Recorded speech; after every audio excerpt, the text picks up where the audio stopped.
¿Hasta ahora está más o menos claro en qué consiste el algoritmo? Sí, ¿Sí? sí, sí. Ya. Entonces, bueno, lo que estábamos hablando es que eh, se tiene que construir una función de costo futuro. Y esta función de costo futuro se hace mediante un sampleo, que es que yo escojo unos ciertos valores y calculo esta función. ¿Qué problema tiene tener que construir la función uno por uno?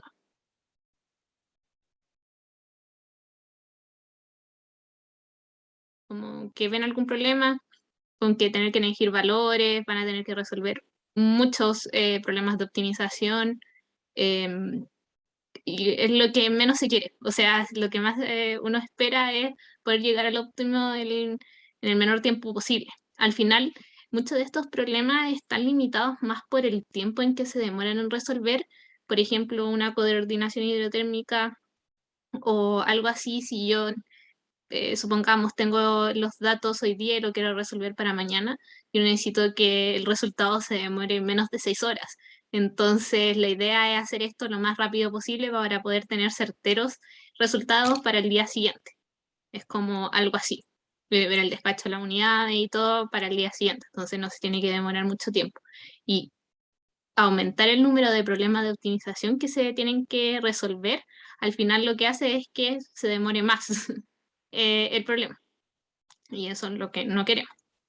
Entonces, esta solución, el problema que tiene es que al discretizar, ya se tienen que resolver muchos problemas de optimización y por cada uno de los restricciones que se tienen, cada uno de los embalses se tiene que hacer una función de cada una de las variables, se tiene que hacer una discretización y con esa discretización se tiene que formar la función de costo futuro.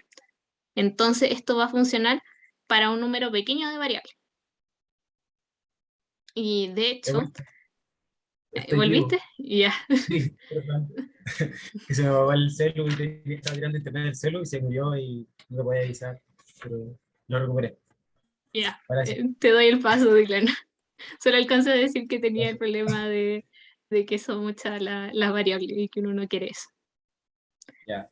Bueno, haciendo el resumen de nuevo, estamos en la última etapa y aquí ya no hay un costo futuro porque estoy en la última etapa, ¿cierto? Entonces lo que hago es usar el agua que tenga disponible.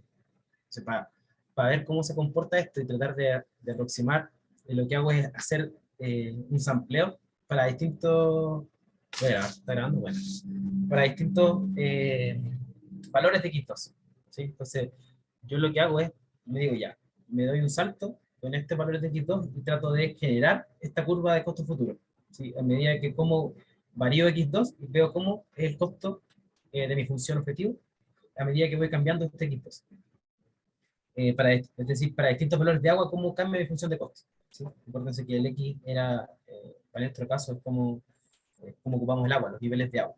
¿Sí? Y, vale. ¿Sí?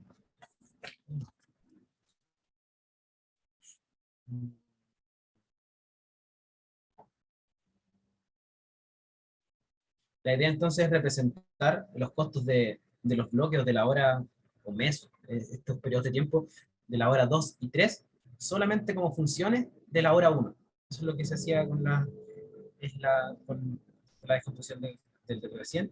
Y si se fijan, por ejemplo, lo que hago es, voy sampleando cómo se ve en la foto eh, para distintos valores de X y voy generando esta curva de costo futuro.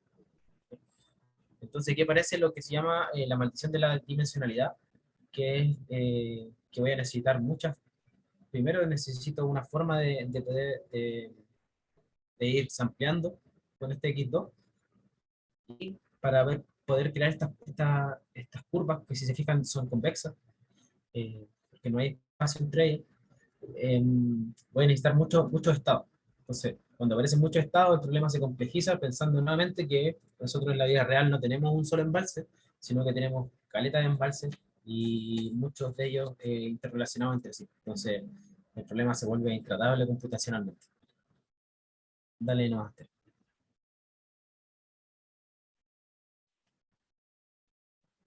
Eh, con respecto lo último de la programación dinámica normal, pues, sin dual, les recomiendo que revisen los archivos del profesor de la clase que es Hydrothermal B, que es backward, y después Hydrothermal F, que es forward. Entonces, con uno de esos archivos en FICO, van a poder obtener las soluciones, o sea, con el backward, lo que hacen es partir claramente de atrás hacia adelante y hasta encontrar X1, que es lo que busca la etapa backward, y con la etapa forward van a ocupar ese X1 conocido y van a encontrar los X2 y los X3.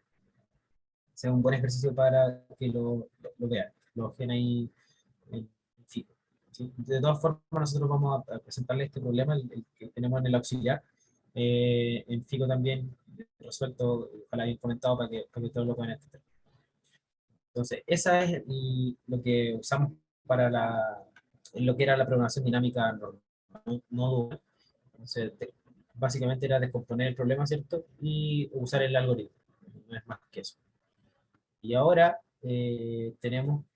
vamos a revisar un poco lo que se llama la programación dinámica dual, que como su nombre lo dice, es programación dinámica usando los duales. Entonces nuevamente tenemos esto de dividir para conquistar, y nuevamente vamos a tratar de usar nuestra información, que en este caso es usar la información del dual, para generar esta función de costos futuros y de una mejor forma, de una manera más rápida, para que así no necesite tantas iteraciones para poder encontrar el óptimo, ¿sí?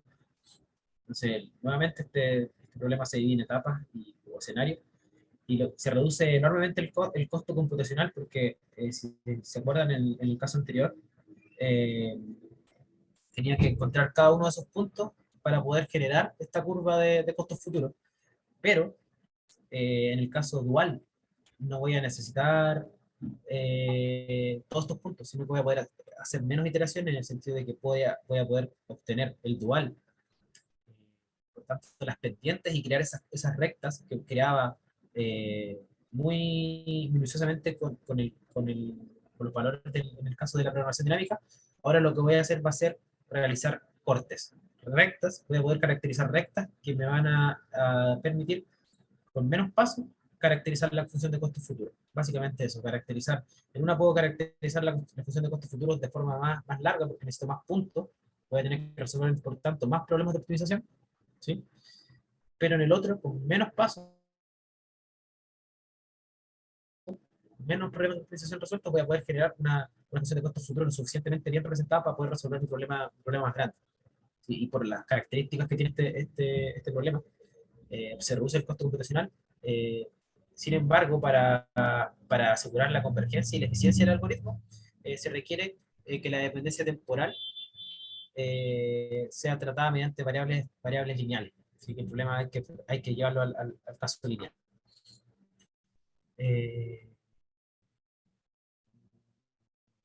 Creo que eso como comentario. Y vamos a ver ahora, lo voy a tratar de explicar un poquito lo que sale ahí en la diapositiva. Entonces, la gracia, como su nombre lo dice, es tratar de utilizar los duales del problema, ¿cierto? Que en el caso para el FICO no es tan complejo, porque en el FICO nosotros podemos plantear el problema de optimización casi como si lo estuviéramos haciendo en papel, declarando, por cierto, todas las variables y todo lo que hay que declarar en el FICO, pero nosotros podemos llamar al dual como get dual, y obtenemos el dual. La gracia de eso es que vamos a poder construir a partir de ese dual las rectas que nos van a permitir caracterizar, las rectas o cortes que nos van a permitir caracterizar la función de costos futuros. Si se acuerdan, nosotros podemos escribir, a partir de un problema normal, podemos escribir su dual y sacar relaciones entre ellos. Dale, que es básicamente lo que sale en eso.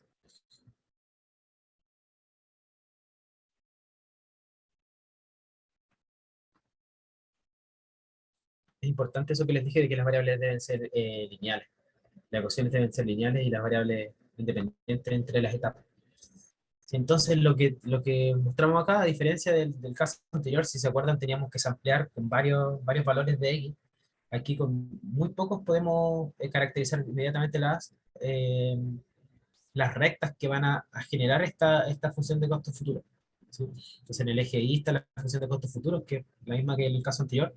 pero en el eje X vemos que el X no está sampleado, no necesitamos discretizar, como dice ahí, la función de costo futuro puede ser caracterizada sin discretizar, pero la generamos a partir de los que se llaman los cortes de Benders, ¿sí?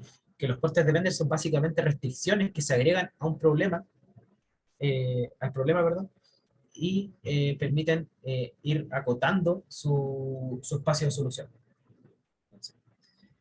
Este tipo de métodos se caracterizan por tener una función, un problema maestro que se llama, que es el problema en el cual solamente tengo las variables más complejas, en este caso la x1, y un problema esclavo, un subproblema que se dedica de la otra parte, la parte más desacoplada. Entonces, para ir, como es un método iterativo, lo que va a hacer es que el maestro le va a dar una solución al esclavo y se va a ir autoalimentando. Es decir, doy una solución del maestro, resuelvo el esclavo, genera un corte, que es como sale ahí en pantalla, genera un corte, que básicamente genera una recta, vuelvo al maestro, le paso de nuevo esa información al esclavo, genero otro corte, y así voy caracterizando esta función de costo futuro, hasta encontrar el óptimo, que el óptimo lo encuentro cuando creo cotas, y las cotas están suficientemente cerca. Dale, tener la siguiente, creo que es mejor eso. Vale, ahí sí. Entonces, como les decía, tengo este algoritmo que es programación usando el dual. Tengo el problema maestro, que es un paso cero. Entonces, tengo un problema maestro que solamente tiene las variables más complejas. Eh, las restricciones que van en el maestro son aquellas en que solamente involucran las variables complejas x1. No hay, si se fijan, no está alguna ecuación o restricción, perdón, que sea dependiente de x2 o x3. Entonces, en el problema maestro tengo la variable que es la que yo quiero determinar, la variable dura, la compleja, y las restricciones asociadas a esa variable, pero que no tienen dependencia con x2, x3 las etapas siguientes. ¿Sí? Entonces, desde el problema maestro, genera una solución, entonces es como darme un x1 conocido, y se lo paso al subproblema o problema esclavo, para que se resuelva ese problema más chico, y al obtener el dual de ese problema más chico, puedo generar los cortes que se los paso al problema maestro. Después, con ese corte, el problema maestro va a tener más información para generar una mejor solución que pasar el problema esclavo. Entonces, ahí viene la iteración. Bueno, el maestro se la pasa al esclavo, el esclavo genera un corte, lo pasa al maestro.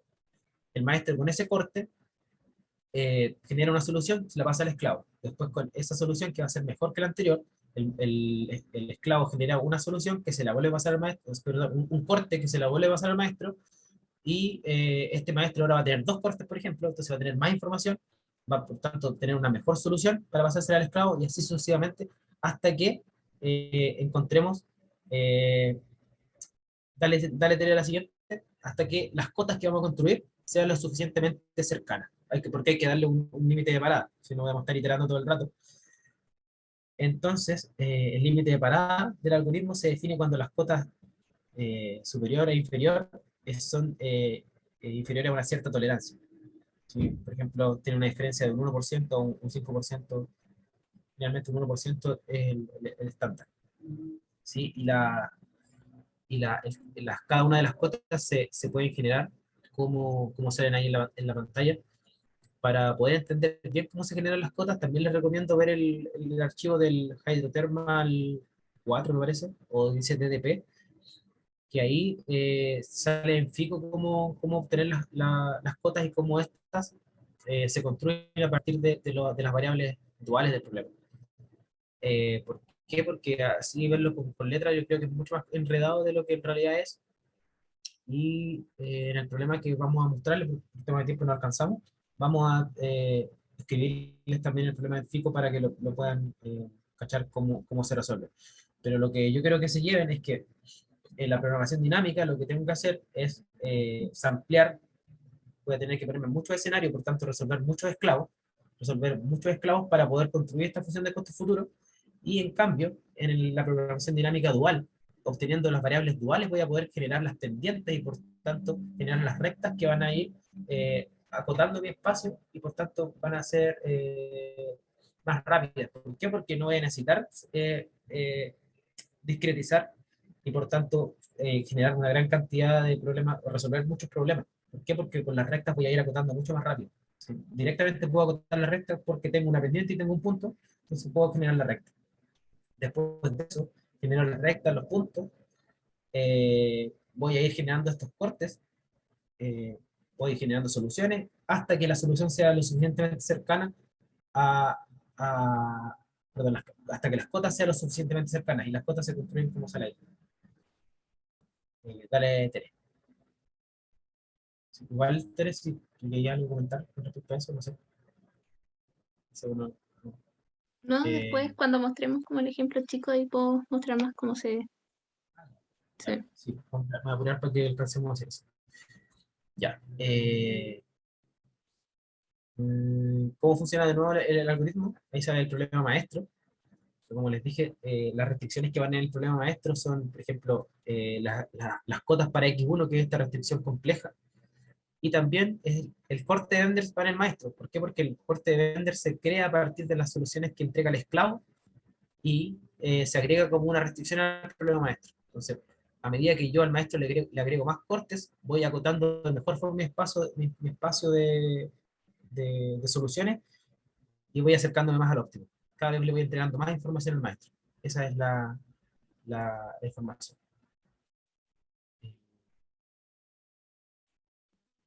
Respecto al monito que sale a la derecha, es que cuando yo quiero resolver el problema de forma, eso, gracias, de forma estocástica, ¿no? De forma estocástica, lo que voy a hacer va a ser, voy a tener muchos escenarios, o bueno, la cantidad de escenarios que yo quiera, pero en este caso, por ejemplo, voy a tener dos escenarios. ¿Sí? La gracia del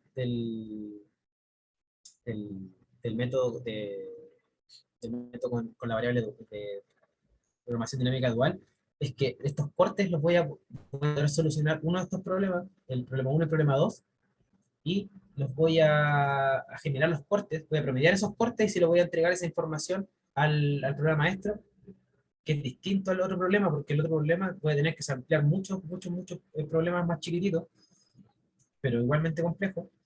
Eh, y en cambio en este lo que voy a hacer es resolver uno y dos los promedios, agrego un corte. Y ahí me voy hacia atrás. No sé si entiende, no sé si lo expliqué bien entero. ¿Sí?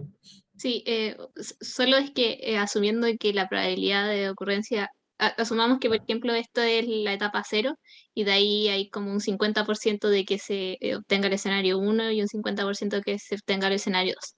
Por eso en ese caso sería promediar ambos resultados y hacer el corte. Pero en estricto rigor depende de la probabilidad de ocurrencia de cada escenario, estado, ¿verdad? De cada estado. claro, exacto.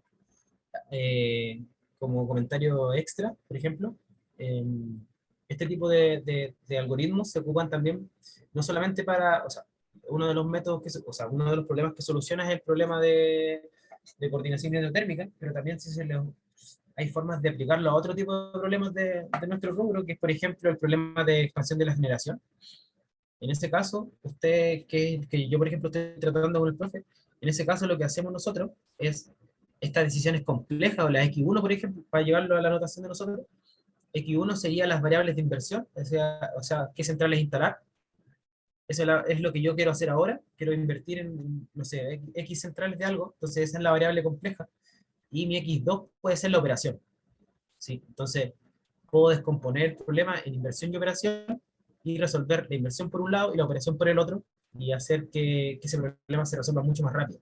La gracia de descomponer este problema, por ejemplo, en un problema maestro y un problema esclavo, está en que lo puedo paralelizar. ¿A qué me refiero con eso?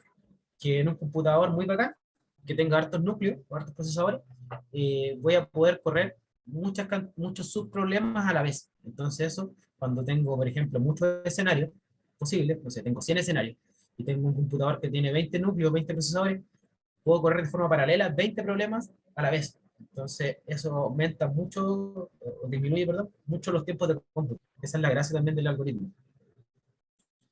Como comentario también para el algoritmo de Benders, tiene la gracia esa que se puede paralelizar y, y que también se puede mejorar la primera solución. ¿Sí? En este caso vimos cuando la primera solución es parto del cero, o sea, parto con x1 igual a cero, pero si yo conozco lo suficientemente el problema, puedo partir de una mejor solución inicial y por tanto hacer lo que sea más rápido. Entonces, ese tipo de cosas se pueden hacer y son aplicables en lo que hacemos nosotros, ¿sí? En el modelado. Sí, porque nosotros, por ejemplo, sabemos que no voy a instalar cero central, le cambio, digo, x1 vale 5 y ahí voy agregando cortes para acercarme más a la solución. Eso no, vale 3.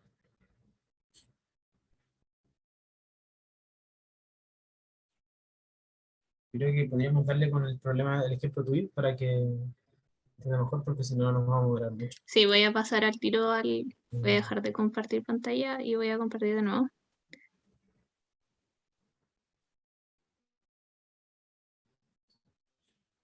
Eh, Ya, aquí les voy como a a mostrar comentarle y un... complementar un poco. Eso, viene ahora, ese es el problema. Que, dale, de, sí. Sí, ya. Bueno, aquí está, hay una formulación de hidrotérmico. Solamente lo que tenemos acá son una central de carbón, una de gas y una hidro. Entonces, definimos, no tiene línea de transmisión, no tiene nada. Definimos la ecuación de balance, que es la generación, en este caso, en el problema maestro, como ya vimos, solamente se va a resolver la operación en la etapa 1. Entonces, acá tenemos que la demanda de la etapa 1 es esa, y el afluente de la etapa 1 es ese. Y es un afluente que sabemos cuál es, no tiene incertidumbre. Y entonces, la función objetivo va a ser, como vimos, va a ser igual a la función, la suma de los costos de operación en la etapa en la cual nos encontramos, que en este caso es la 1, más una función de costo futuro, que este es cuánto nosotros, al final, la función que vamos a ir acotando por los cortes es esta función. Bueno, hacemos también los límites técnicos de cada una de las centrales y también el volumen del embalse.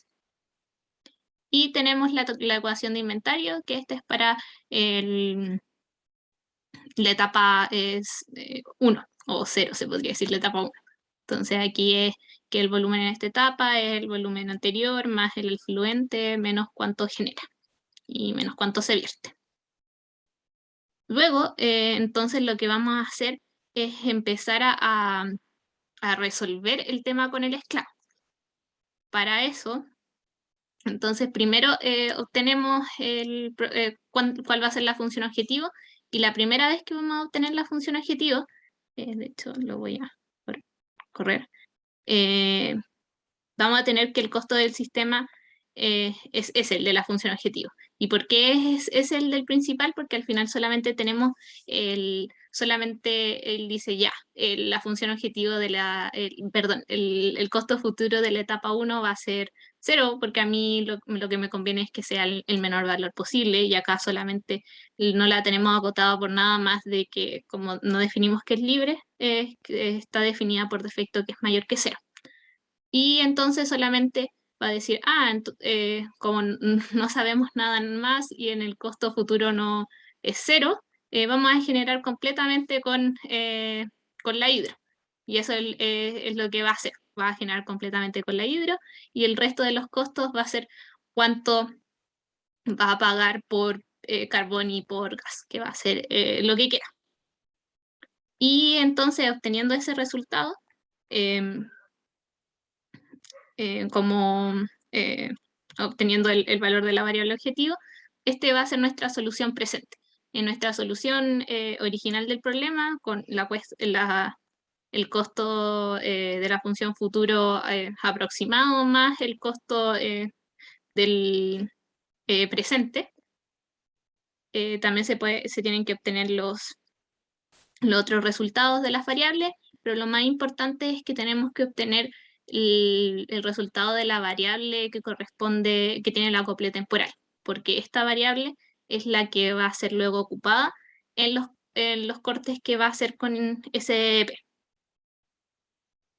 Luego vamos a calcular el costo presente, que es solamente cuánto es el costo de operar en la etapa 1, y también obtenemos el costo futuro.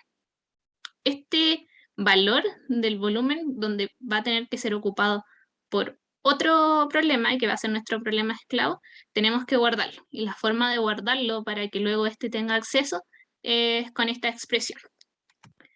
Luego, el esclavo, bueno, anteriormente, si uno quiere ocupar en Fisco como otro archivo, se podría decir, tiene que cargarlo. Entonces, inicialmente nosotros con esta expresión cargamos el archivo que necesitamos utilizar y lo nombramos, que en este caso le pusimos esclavo.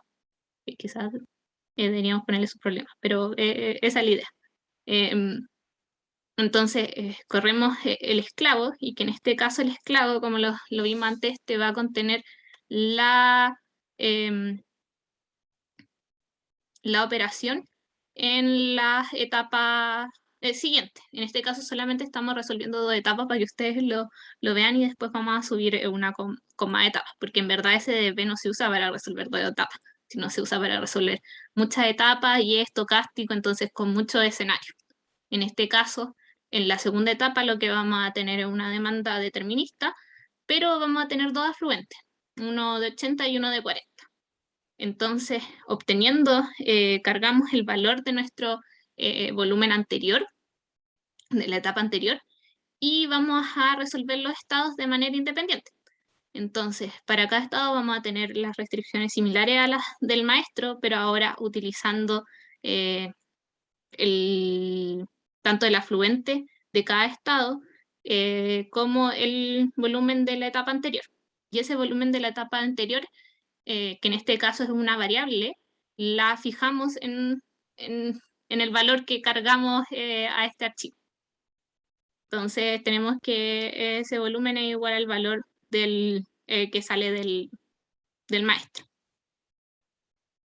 Luego se calcula la función objetivo y vamos a tener la solución del esclavo, que es considerando el volumen anterior.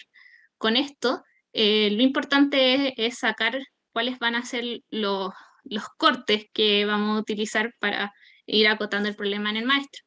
Entonces, los cortes que vamos a utilizar están asociados principalmente a cuando igualamos el volumen, el valor del volumen de la etapa anterior con el valor real del volumen de la etapa anterior, y ahí obtenemos el dual, y ese va a ser nuestra pendiente del corte.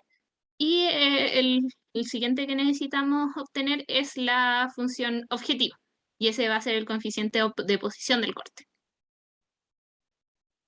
Y entonces, como ustedes ven, estos valores dependen de ese, que es cuántos estados tenemos en ese periodo.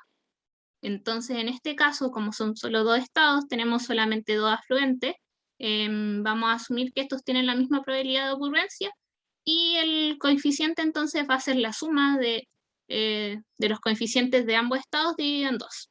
Lo mismo para la pendiente. Vamos a sumar las pendientes de ambos estados, y se dividen en 2. Es como que cada una tiene probabilidad de un medio, 50%. Una vez que obtenemos estos resultados, pasamos de igual manera, como esto no nos sirve en el esclavo, sino lo necesitamos en el maestro, se guarda de esta manera como un archivo que después se puede cargar en el maestro. Entonces pasamos nuevamente al maestro, y entonces en el maestro acá los cargamos.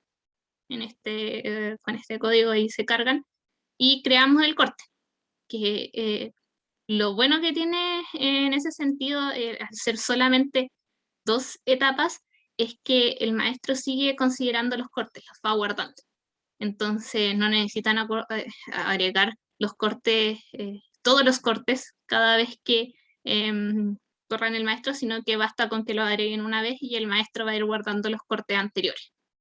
Porque no te sirve tener un corte y después que se te elimine el corte anterior, no se va a ir acotando nunca la función. Entonces es importante que se vayan acumulando los cortes para formar la función. Y este corte, como nosotros sabemos, nuestra variable que se encuentra acoplada es el volumen, entonces lo construimos como la pendiente por el volumen menos la solución del volumen que se encontró en este problema, más el coeficiente de oposición que lo encontramos del esclavo. Y teniendo este resultado ya podemos empezar a calcular las cotas, que el z mínimo corresponde a la solución presente, o sea, es la solución del maestro, y el z máximo corresponde a la solución presente, pero solamente de la etapa 1, o sea, los costos del carbón y los costos del gas, más el coeficiente. ¿Por qué el coeficiente? Porque al final el coeficiente es una aproximación de la función futuro. Entonces lo que estamos haciendo con esto es ver qué tan aproximado esto al final es la de la etapa 1 más una aproximación del costo futuro. Entonces cuando ambas se igualan significa que son eh, eh, la función que da el maestro es igual a considerar una aproximación con el esclavo.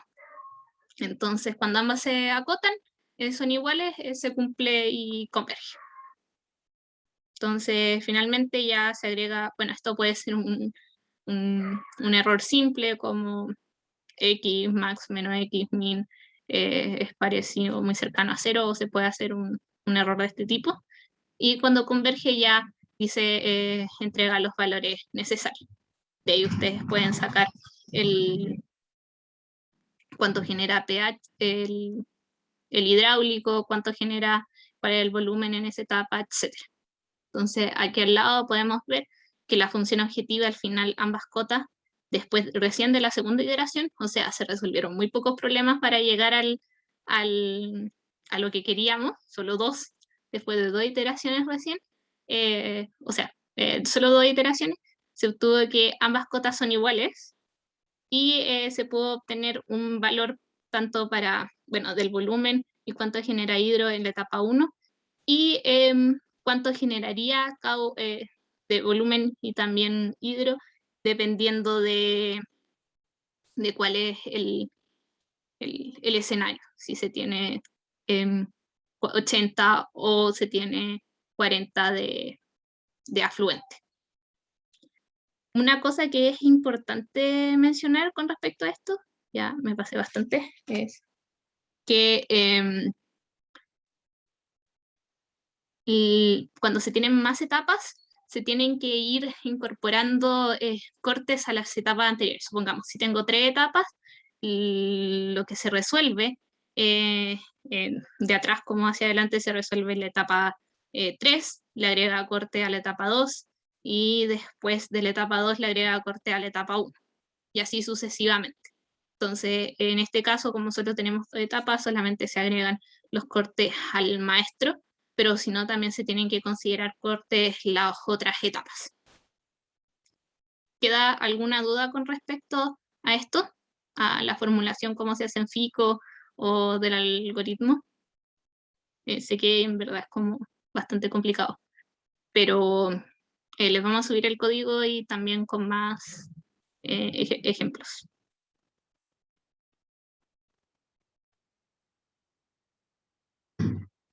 ¿Tienen como alguna duda ahora de algo de la formulación o del algoritmo en sí? Igual, como recomendación o consejo, tratar que no se asusten si acaso no lo entienden al tiro, porque en verdad es bien complejo entenderlo y yo creo que hay que jugar un poco con el código para poder entenderlo bien. Nosotros con la tarea vamos a crear un código para el caso estocástico que era el objetivo del auxiliar, así que vamos a subírselo pronto.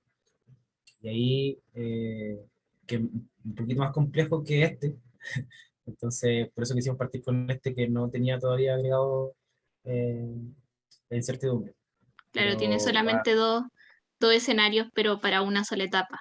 Cuando ya son claro, varias etapas ya es más complicado. más complejo y, claro, nosotros vamos a resolver el problema, este mismo tipo de problemas, pero para más etapas. 12 o 6 etapas.